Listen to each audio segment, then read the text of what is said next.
governance, the bottom-up economy, it's a new way of thinking about how we handle our money as a country, and it's very inspiring to think of the fact that it's not just about the money being pulled out in terms of revenue and then being distributed. It's about getting the money down. How are you? Oh, you are here even before. Yes, sir.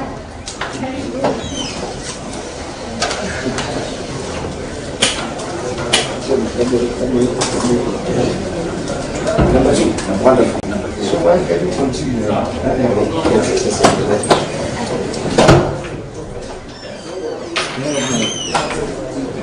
Can I have one paper? Questions.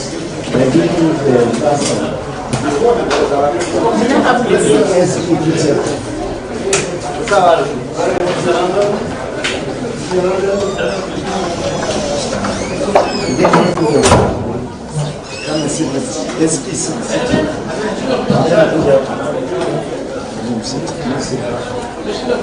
So we have question 2.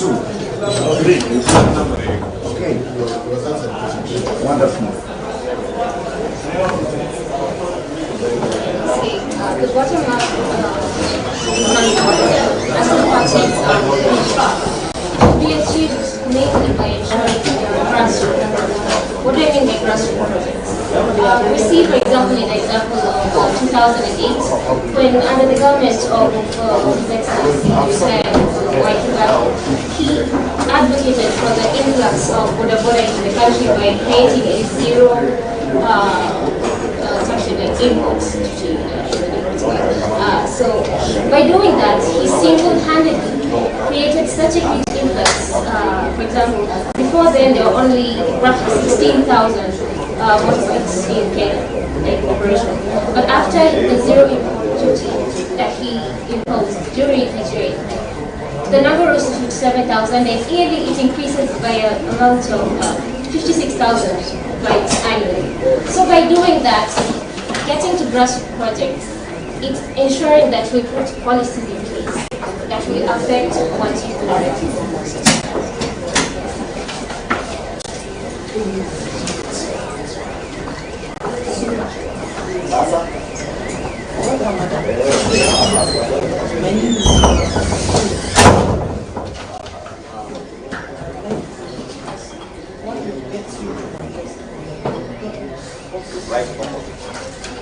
Well, as I said earlier, I'm of the opinion that women, youth, and persons in minority groups do have a perfect opportunity to step up and be, give what they have, because I do believe that we have a lot to offer.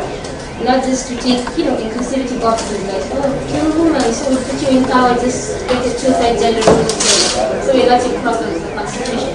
I do believe that we have a lot of capacity, a lot of talent out there that can actually bring forth fresh ideas that can actually drive this country forward. But I'm also convinced that what I have to offer as a person, irregardless of being a woman or a young person, but the ideas that I'm going to talk in my manifesto is that.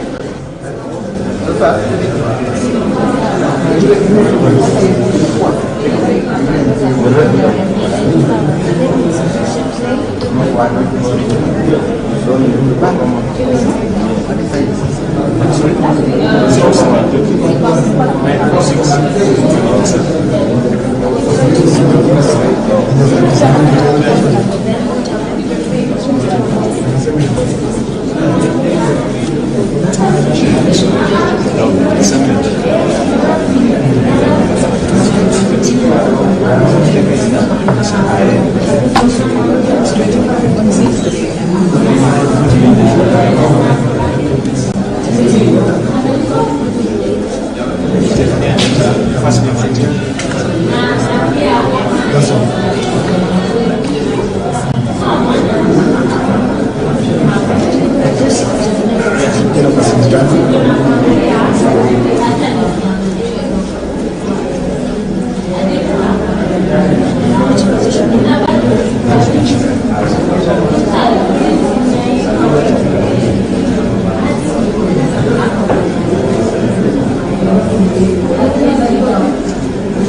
special interest is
Given the U.D.A ticket and the elected president what are you accepting from the regime in the first 100 days and at the end of the first term?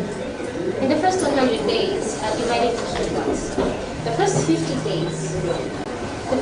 days will be a time of unification. Of course, we know in Kenya, Sub-Saharan Africa, pretty much every part of the world, elections are a very, do or die thing. So the first 50 days, my priority will be unifying the country.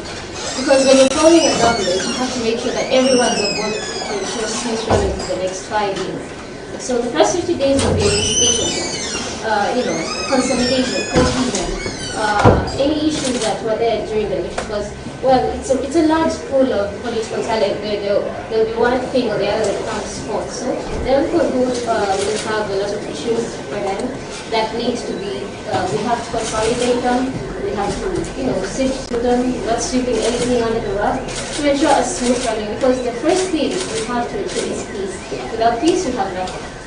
The next 50 days after, a process of cohesion and everything, it will be to first, after of course, formation of the government, it will be to make sure that the next 5 years after that are well planned out. I mean, everything from the economy, every step of it will be done within the next 50 days. My name is Oscar Igaida. How will your presidency inspire civil servants to provide the highest level of service? I think the best inspiration to service is patriotism. How do you inspire patriotism in service? By making them feel that they are an integral part of whatever it is they are doing or are part of that. Okay? So, some of the simple ways you can do this is eliminating what's been happening in the past.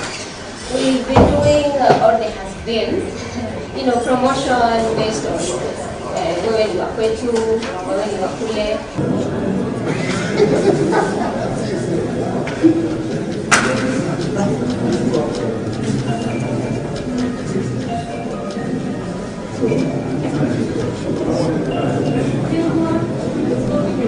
And everything, yet their salaries are some of the lowest. Some are being also decreasing some of their salaries. Another thing in inspiring patriotism is simply being a good leader. Simply being an example.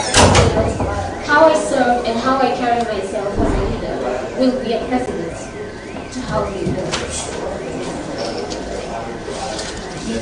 Hello.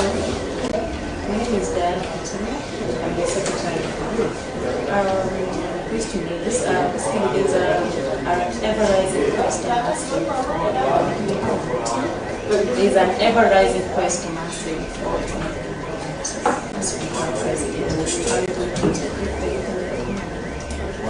integrating the youth in the economy as the party as you guys show. Basically, being inclusive in terms of policies. I will put it again. Policies. Putting into place friendly policies that favor the youth. For example, I'm in my third year currently. I'll be completing next year, inshallah. So when I go out to the supermarket, my employer will look at my resume and oh, so you graduated last month. Okay, we need someone with 5 years experience. I'm looking to scrap that. And not just to just scrap it off, but replace it with something I call apprenticeship, whereby an institution is required by law to put in a policy framework with their own institution to make sure that this person is accepted because, one, if passed, that's why they're here. Two, they have to be trained in a way. The company or the institution employing them has to make sure they have the requisite, hands-on skills. But I think that used to happen in the past. I don't know why this is not a company will take you if you're competent, they trust your academic abilities, they train you. Some of them, I know of people like that who actually taken to school by the youth. So that was a good way to train him with hands-on skills. But and also at the same time ensure this person has that experience that you need. It's not the 10 years that they want, but this person can do the job. Maybe just to clarify something as you said about you're in school, which kind of school are you in? Oh, for your first degree or something? Yes. So you don't have a degree yet? Okay. You're also aware that there is a requirement for a degree when you pursue a presidential ambition?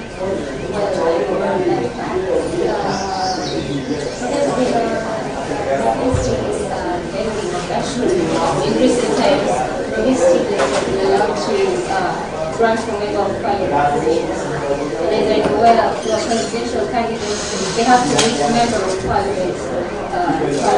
So if you can run for member of parliament, you know for a fact there is a requirement for a degree certificate for a presidential candidate. Governor, presidential, it's a strict requirement. How will you deal with that condition? As I said, the requirement as per the law is presidential candidate is required to have the qualifications to be member of parliament. It's a specific. Yes, it's specific on the governance, on the presidential candidates.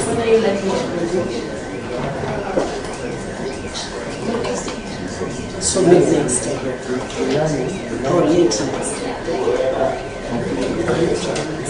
Continue with the questions. Next. See movement. Yes.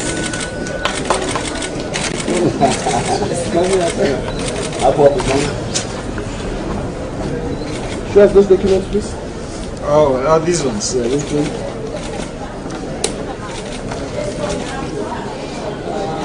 What's the scene? Oh, the U.D.A ones.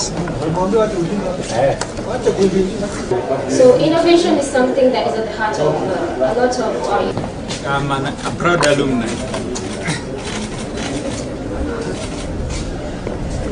To a more vigorous level, the science fairs, the science caucuses. I remember the first time I presented some of my ideas. I was 16 years old. I was so excited at the time because you realize that there's someone who's actually, or there is a group of people who actually value your ideas. That encourages the youth because it encourages you. The second way I do that is funding and funding and funding. A lot of these institutions that incorporate and majorly incorporate STEM education as part of their normal curriculum. So those are the two ways. Next. As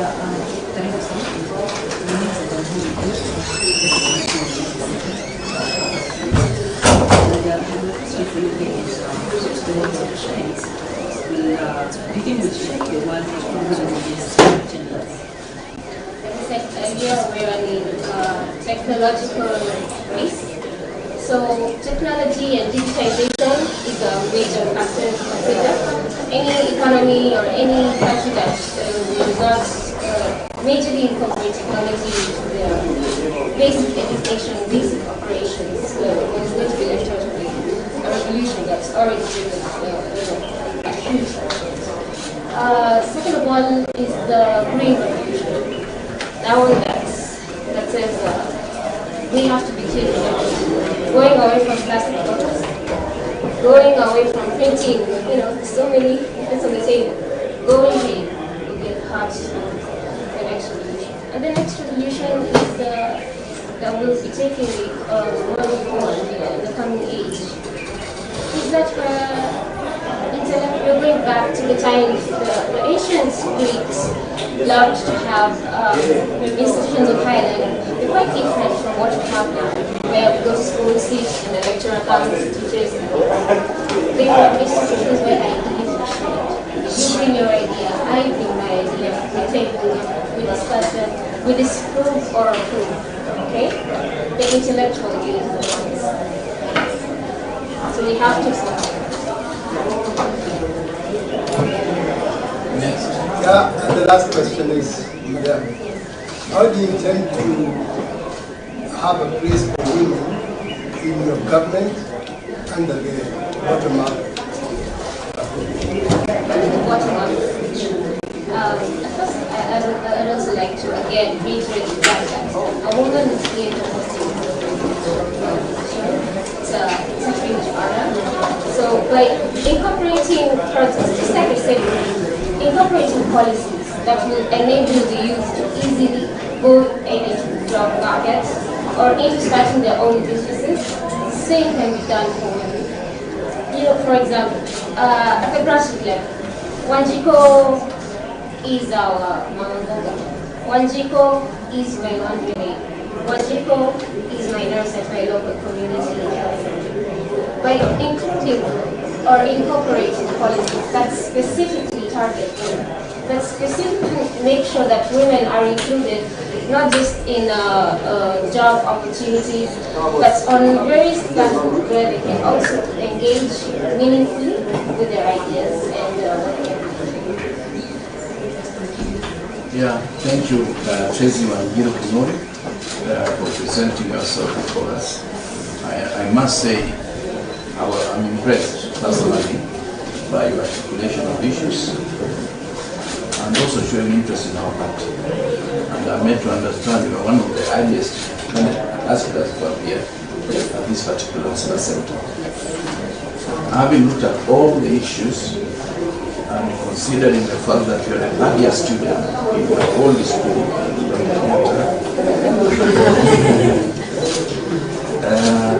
it will be impossible for us to present your candidature to the ABC because the degree requirement is constitutionally enshrined, both for the president, the governor, and the deputy governor.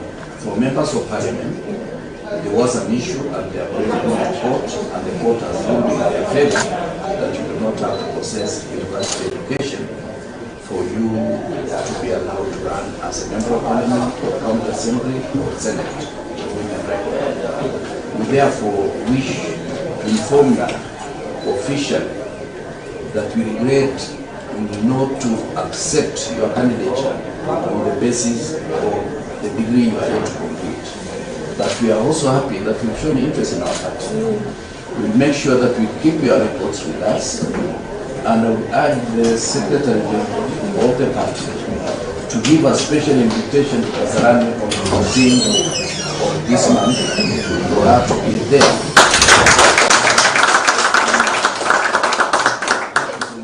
Thank you as well. And thank you for giving me this chance to put the woman, the youth, and the person with disabilities on board. Chair, let me just take this moment, first of all, to commend her for the courage and the confidence to make this application to vie as a presidential candidate. This is a groundbreaking application to the U.D.A Party, and we have processed your application from beginning to the end because we believe in the candidature of any person who is qualified to vie for any position, that they can actually present their papers for our consideration. I am completely inspired today by you, Tracy, because while I was at your age, I would not even have thought of becoming an MCA. But imagine at your age, you have even dreamed to become a president of the Republic of Kenya. Every dream is valid, and we are very proud of you as your big sisters, as your mothers, because you have children in the university. We are very, very proud of you. When we see your future is great, so you keep moving. We will mentor you. We will walk the journey of leadership with you. We have youths in the party who are also working together with the party. So we will also make sure that even if you may not be able to buy now, you can be involved in other programs in the party. So